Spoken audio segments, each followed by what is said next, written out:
Hello student, education 24 में आपका स्वागत है। आज की इस वीडियो में मैं आपको बीए फर्स्ट ईयर के सेकेंड सेमेस्टर में आपका जो सब्जेक्ट है हिंदी साहित्य है उसके अंदर कौन कौन से क्वेश्चन आने वाले हैं, इस वीडियो के अंदर मैं आपको आने वाले क्वेश्चन के बारे में बताऊंगा। सो आप इस वीडियो को ध्यान से देखिएगा ताकि आपको आने वाले क्वेश्चन के बारे में अच्छे से पता चल सके। और जो भी स्टूडेंट बीए फर्स्ट ईयर के अंदर है, जिनका सेकेंड सेमेस्टर का एग्जाम चल रहा है या फिर सेकेंड सेमेस्टर का एग्जाम होने वाला है, वो लोग कमेंट करके जरूर बताएं कि नेक्स्ट क्वेश्चन पेपर उनको किस सब्जेक्ट के ऊपर चाहिए, ताकि आपके कमेंट के अनुसार मैं आपको क्वेश्चन पेपर दे सकूँ। और आप जिस भी यूनिवर्सिटी से आपको कमेंट बॉक्स में क्या करना है कि कमेंट बॉक्स के अंदर आपको अपने यूनिवर्सिटी का नाम सेंड करना है, ताकि आपके यूनिवर्सिटी के अंदर जो भी सिलेबस है उसके आधार पर मैं आपको क्वेश्चन पेपर दे सकूं और आप उन क्वेश्चन पेपर को तैयार करके एग्जाम के अंदर अच्छे नंबर से पास हो सके। तो आइए बिना किसी देरी के हम लोग शुरू करते हैं और सबसे पहले अति लघु उत्तरीय प्रश्नों के बारे में जानते हैं। तो यहाँ पे सबसे पहले आप ये समझ लीजिए कि आपका जो हिंदी साहित्य है उसके अंदर जो आपका क्वेश्चन बनेगा किस टॉपिक के ऊपर बनेगा। तो आपका जो क्वेश्चन पेपर बनेगा, आपका क्वेश्चन पेपर कार्यालय हिंदी और कंप्यूटर के टॉपिक पे बनेगा। यानी कि जो कार्यालय हिंदी है और जो कंप्यूटर है,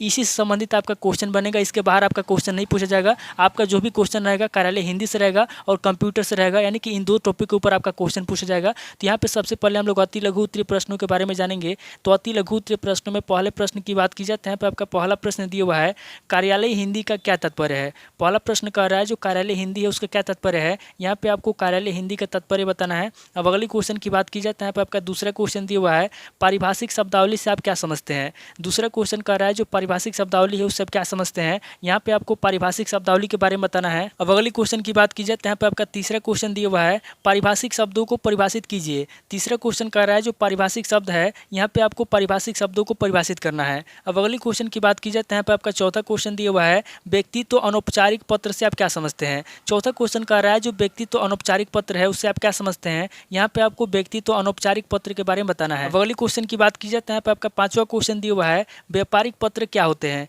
पांचवा क्वेश्चन कह रहा है कि व्यापारिक पत्र क्या होते हैं। यहाँ पे आपको व्यापारिक पत्र के बारे में बताना है। अब अगली क्वेश्चन की बात की जाए तो यहाँ पे आपका छठा क्वेश्चन दिया हुआ है, अधिसूचना का क्या आशय है। छठा क्वेश्चन कह रहा है कि अधिसूचना का क्या आशय है। यहाँ पे आपको अधिसूचना के बारे में बताना है। अब अगली क्वेश्चन की बात की जाए तो यहाँ पे आपका सातवां क्वेश्चन दिया हुआ है, टिप्पण के प्रकारों को संक्षेप में बतलाइए। सातवां क्वेश्चन कह रहा है कि टिप्पण कितने प्रकार के होते हैं, इसको संक्षेप में बतलाइए। यहाँ पे आपको टिप्पण के प्रकारों के बारे में बताना है कि टिप्पण कितने प्रकार के होते हैं। अब अगली क्वेश्चन की बात की जाए तो यहाँ पे आपका आठवां क्वेश्चन दिया हुआ है, संक्षेपण और सारांश में क्या अंतर है। आठवां क्वेश्चन कह रहा है कि संक्षेपण और सारांश में क्या अंतर है। यहाँ पे आपको संक्षेपण और सारांश में अंतर बताना है। अब अगली क्वेश्चन की बात की जाए तो यहाँ पे आपका नवा क्वेश्चन दिया हुआ है, पलवन क्या है। नवा क्वेश्चन कह रहा है कि पलवन क्या है, यहाँ पे आपको पलवन के बारे में बताना है। अब अगली क्वेश्चन की बात की जाए तो यहाँ पे आपका 10वां क्वेश्चन दिया हुआ है, कंप्यूटर की पीढ़ियों पर संक्षिप्त टिप्पणी लिखिए। 10वां क्वेश्चन कह रहा है जो कंप्यूटर है उनकी कितनी पीढ़ियाँ हैं, यहाँ पे आपको कंप्यूटर की पीढ़ियों के बारे में बताना है। अब अगली क्वेश्चन की बात की जाए तो यहाँ पे आपका 11वां क्वेश्चन दिया हुआ है, एप्लीकेशन सॉफ्टवेयर क्या है।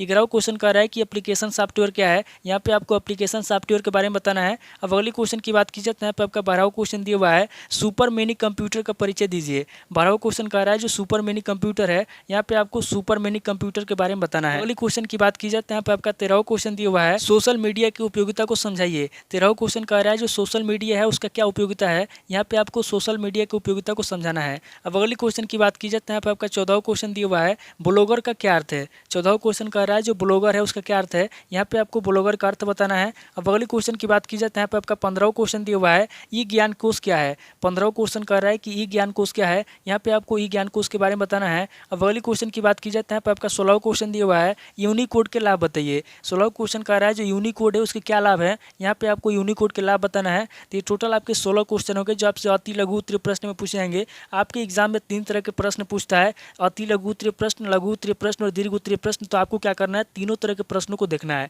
अब आगे हम लोग लघु उत्तरीय प्रश्नों के बारे में जानेंगे। तो लघु उत्तरीय प्रश्नों में पहले प्रश्न की बात की जाए तो यहाँ पे आपका पहला प्रश्न दिया हुआ है, कार्यालय हिंदी के विभिन्न प्रकारों को संक्षेप में बतलाइए। पहला प्रश्न कह रहा है जो कार्यालय हिंदी है उसके कौन कौन से विभिन्न प्रकार हैं, यहाँ पे आपको कार्यालय हिंदी के विभिन्न प्रकारों को संक्षेप में बतलाना है।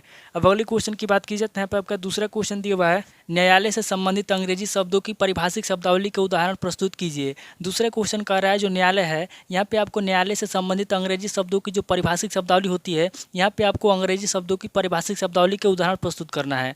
अब अगली क्वेश्चन की बात की जाए तो यहाँ पे आपका तीसरा क्वेश्चन दिया हुआ है, सामान्य शब्द तथा पारिभाषिक शब्द में अंतर बतलाइए। तीसरा क्वेश्चन कह रहा है जो सामान्य शब्द है तथा जो पारिभाषिक शब्द हैं उन दोनों में क्या अंतर है, यहाँ पे आपको सामान्य शब्द तथा पारिभाषिक शब्द में अंतर बताना है।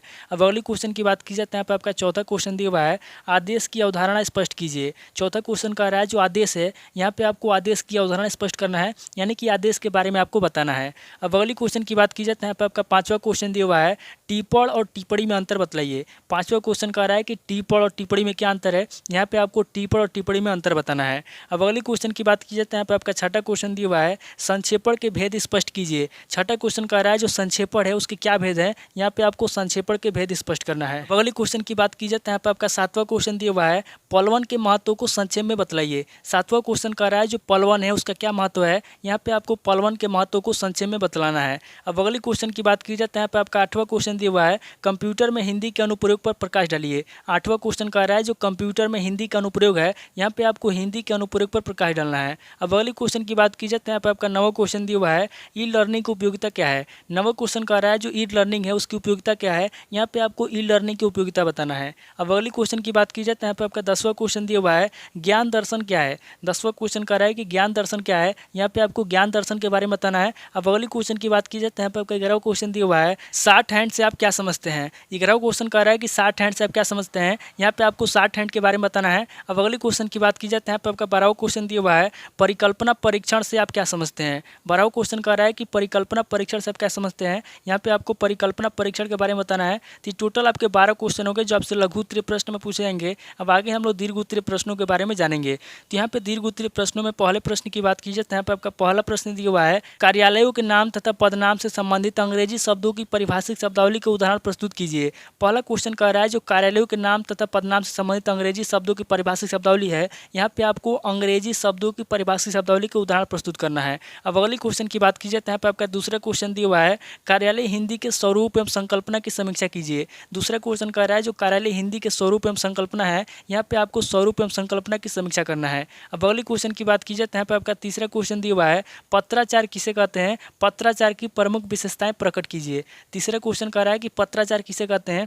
यहाँ पे आपको सबसे पहले पत्राचार के बारे में बताना है, उसके बाद आगे आपको पत्राचार की प्रमुख विशेषताएं प्रकट करना है। अब अगली क्वेश्चन की बात की जाए तो यहाँ पे आपका चौथा क्वेश्चन दिया हुआ है, प्रारूपण का आलेखन का क्या अर्थ है, प्रारूपण का सामान्य परिचय देते हुए इसके लेखन पद्धति पर प्रकाश डालिए। चौथा क्वेश्चन कह रहा है जो प्रारूपण का आलेखन है उसका क्या अर्थ है, यहाँ पे आपको सबसे पहले प्रारूपण के आलेखन का अर्थ बताना है, उसके बाद आगे आपको प्रारूपण का सामान्य परिचय देते हुए इसके लेखन पद्धति पर प्रकाश डालना है। अब अगली क्वेश्चन की बात की जाए तो यहाँ पे आपका 5वां क्वेश्चन दिया हुआ है, कंप्यूटर का सामान्य परिचय दीजिए, कंप्यूटर के इतिहास एवं उसकी विशेषताओं का वर्णन कीजिए। 5वां क्वेश्चन कह रहा है कि कंप्यूटर का सामान्य परिचय दीजिए, यहाँ पे आपको सबसे पहले कंप्यूटर का सामान्य परिचय देना है, उसके बाद आगे आपको कंप्यूटर के इतिहास के बारे में बताना है और उसके विशेषताओं का वर्णन करना है। अब अगली क्वेश्चन की बात की जाए तो यहाँ पे आपका 6वां क्वेश्चन दिया हुआ है, हिंदी ब्लॉग एवं वेबसाइट अथवा इंटरनेट और हिंदी पर संक्षिप्त टिप्पणी लिखिए। 6वां क्वेश्चन कह रहा है कि हिंदी ब्लॉग एवं वेबसाइट अथवा इंटरनेट और हिंदी पर संक्षिप्त टिप्पणी लिखिए। यहाँ पे आपको हिंदी ब्लॉग एवं वेबसाइट पर अथवा इंटरनेट और हिंदी पर संक्षिप्त में टिप्पणी लिखना है। अब अगली क्वेश्चन की बात की जाए तो यहाँ पे आपका 7वां क्वेश्चन दिया हुआ है, ई पुस्तकालय का क्या अर्थ है, ई पुस्तकालय के महत्व, लाभ तथा हानि पर प्रकाश डालिए। 7वां क्वेश्चन कह रहा है कि ई पुस्तकालय का क्या अर्थ है, यहाँ पे आपको सबसे पहले ई पुस्तकालय का अर्थ बताना है, उसके बाद आगे आपको ई पुस्तकालय के महत्व के बारे में बताना है, उसके लाभ के बारे में बताना है तथा उसके हानि पर प्रकाश डालना है। अब अगली क्वेश्चन की बात की जाए तो यहाँ पे आपका 8वां क्वेश्चन दिया हुआ है, हिंदी भाषा के विभिन्न फांटों का विस्तार पूर्वक वर्णन कीजिए। 8वां क्वेश्चन कह रहा है जो हिंदी भाषा के विभिन्न फांट है, यहाँ पे आपको विभिन्न फांटों का विस्तार पूर्वक वर्णन करना है, यानी कि हिंदी भाषा के जितने भी फांट है उन फांटों के बारे में आपको विस्तार पूर्वक बताना है। तो टोटल आपके 8 क्वेश्चन हो गए जो आपसे दीर्घ उत्तरीय प्रश्न में पूछे जाएंगे। तो इस वीडियो के अंदर मैंने आपको अति लघु उत्तरीय प्रश्न, लघु उत्तरीय प्रश्न और दीर्घ उत्तरीय प्रश्न तीनों तरह के प्रश्नों के बारे में बता दिया। आप इन तीनों तरह के प्रश्नों को नोट कर लीजिए और किसी किताब से सीरीज से मिलाकर के याद कर लीजिए। और आप जिस भी यूनिवर्सिटी से, कमेंट बॉक्स में आप अपने यूनिवर्सिटी का नाम सेंड कीजिए ताकि आपके यूनिवर्सिटी में जो भी क्वेश्चन पेपर बनेगा, जो भी आपका सिलेबस है, उसके आधार पर मैं आपको क्वेश्चन पेपर दे सकूँ। तो दोस्तों आज इस वीडियो को मैं पे स्किप करता हूँ और मिलता हूँ आपसे नेक्स्ट वीडियो में।